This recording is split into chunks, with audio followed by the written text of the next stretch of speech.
Monsieur le ministre, bonjour. Bonjour. Voilà, notre pays est confronté à une guerre d'agression à l'Est.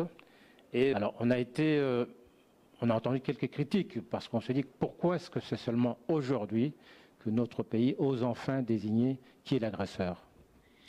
Vous savez, nous devons réagir comme un gouvernement responsable. Nous devons mettre à la disposition de l'opinion publique des informations vérifiées et contre-vérifiées. On ne peut pas demander à un gouvernement d'avoir le même type d'expression qu'un journaliste, par exemple, ou une organisation non gouvernementale ou un parti politique. Nous avons mené des enquêtes, elles ont pris le temps qu'elles ont pris. Nous avons donné des conclusions qui ont été corroborées par d'autres résultats d'enquête conduites par des ONG nationales ou internationales, par des agences des Nations Unies. Mais le rythme de fonctionnement et d'expression d'un gouvernement, on doit le comprendre, est différent du rythme de fonctionnement de ces autres entités. On ne peut pas nous faire le reproche de nous être exprimés après ou avant un tel. Nous nous exprimons lorsque tous les éléments en notre possession nous permettent d'émettre des avis ou des accusations qui ne peuvent pas être remises en cause. Mais justement, paradoxalement, lors de la dernière session de l'Assemblée générale de l'ONU, là par contre, on a semblé percevoir une sorte de recul par rapport à la condamnation que vous avez faite du Rwanda. Je ne sais pas où vous voyez un recul. Le président de la République a bien analysé la situation. Si par recul vous entendez le fait qu'il n'a pas arrosé son homologue rwandais de tous les noms des petits oiseaux, je pense que c'est de l'infantilisme. Nous savons ce que nous recherchons, que le Rwanda cesse ses interférences criminelles en territoire congolais. Nous avons des informations que nous avons fait corroborer parce qu'elles sont beaucoup plus crédibles lorsqu'elles sont corroborées par des sources comme les Nations Unies. Nous n'avons pas besoin d'insulter quelqu'un, nous n'avons pas besoin de faire des effets de manche. Nous voulons une intervention extérieure, internationale, parce que nous sommes membres de la communauté internationale et que c'est un droit pour nous de bénéficier des provisions que la loi internationale met à notre disposition, comme elle les met à la disposition de tout pays qui est agressé. Et puisque nous avons pu obtenir de la CIRGL, aussi bien que des Nations Unies et de l'Union africaine, des perspectives d'action, je ne vois pas pourquoi on nous ferait le reproche de ne pas nous agiter. Ce n'est pas le propre d'un État sérieux que de s'agiter. Nous recherchons des solutions, nous recherchons des actions. Nous n'avons pas à nous agiter pour cela, au risque de perdre de vue l'essentiel. Monsieur le ministre, la communauté congolaise qui se trouve à l'extérieur a perçu dans votre message quelque chose de nouveau concernant justement la fermeté que vous avez adoptée. Mais en même temps, il semble qu'il n'y ait pas une sorte d'union sacrée entre notre gouvernement et cette diaspora congolaise. À quoi attribuez-vous cet état de fait? Je pense que c'est quelque chose qui est regrettable. Nous devons absolument dépasser cette étape d'incommunicabilité. On se rend bien compte que Congolais nous sommes et que nous aimons tous notre pays, que ce soit ceux qui sont à l'intérieur ou ceux qui sont à l'extérieur, et que tout ce qui nous divise nous fait perdre du temps et de l'énergie et profite en définitive aux ennemis de notre pays. Nous l'avons compris au gouvernement, c'est pourquoi nous avons la main tendue vers tous nos compatriotes qui sont dans la diaspora. Lorsque l'ambassadeur de la République démocratique du Congo ici tend la main à nos compatriotes de la diaspora, fait des efforts pour être en interaction avec eux, dites-vous bien que c'est l'effort du gouvernement qui se manifeste à travers son représentant, qui est l'ambassadeur de la République démocratique du Congo. Et nous encourageons vivement nos compatriotes de la diaspora à réserver une réponse positive à cette main tendue, parce que c'est dans l'unité que nous trouverons l'énergie et la force de résister aux ennemis de la paix qui nous agressent. Monsieur le ministre, concernant les solutions à trouver justement pour cette situation de guerre, une des réclamations faites par notre gouvernement concerne la force neutre qui a été faite lors de la conférence de Kampala. Alors, est-ce que vous n'avez pas l'impression qu'on a dépassé, qu'il y a une occasion qui a été perdue et qu'aujourd'hui, cette force neutre semble être un petit peu plus ou moins aux oubliettes? Ce n'est pas notre avis. La force neutre a été initiée par la conférence internationale sur la région des Grands Lacs, sur proposition du gouvernement de la République démocratique du Congo.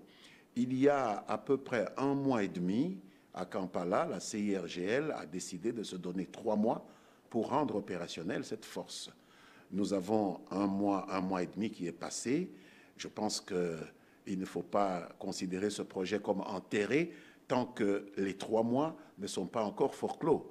Et à ma connaissance, aujourd'hui, on travaille à Goma par tous les états-majors des 11 pays de la CIRGL avec l'appui des experts des Nations Unies qui ont été mis à disposition par le secrétariat général des Nations Unies pour élaborer un concept opérationnel crédible qui va permettre au Conseil de sécurité de donner le feu vert à l'opérationnalisation de cette force internationale neutre qui nous apparaît comme la solution idoine dans la recherche d'une solution durable à ce problème qui n'est pas un problème interne à la République démocratique du Congo. Nous avons des problèmes internes, mais pas de nature à nous déstabiliser comme nous déstabilise la situation au Nord Kivu. Le problème vient du Rwanda et donc sa solution réside aussi dans le contrôle de la frontière entre le Rwanda et la RDC. C'est pourquoi nous accordons beaucoup d'importance à cette force internationale neutre appelée à être déployée à la frontière entre le Rwanda et la République démocratique du Congo et à éradiquer les forces négatives que le Rwanda met à profit pour les déployer contre la pacification de la RDC. Monsieur le ministre, il y a une autre actualité qui est très importante pour notre pays, c'est la prochaine tenue du sommet de la francophonie qui va se dérouler du 12 au 14 octobre à Kinshasa. Est-ce que tout est prêt pour accueillir nos invités? Oui, je pense que les petits plats sont dans les grands. Je pense que Kinshasa s'est mis dans les atours des grands jours et nous avons préparé toutes les couches de la population parce qu'il ne s'agit pas simplement d'une organisation qui concerne les dirigeants. C'est le peuple congolais qui accueille les peuples de l'espace francophone du monde. Il y aura là plus de 3000 visiteurs qui vont venir. Nous avons multiplié les contacts avec les différents groupes d'opinion dans la population pour que l'accueil soit le plus chaleureux possible et les Kinois ont répondu très favorablement à cela. Nous nous attendons à un gros succès. On a parlé de conditions concernant la venue du président français, François Hollande. Qu'en dites-vous? Ces fameuses conditions, tout le monde en parle, personne ne les a vues, en tout cas pas au gouvernement. C'est un peu le monstre du Loch Ness. Tout le monde en parle, personne ne l'a identifié. Et donc, nous savons bien que le président Hollande avait, à un moment donné, pour des raisons qui lui sont propres, hésité à confirmer sa participation au sommet de Kinshasa.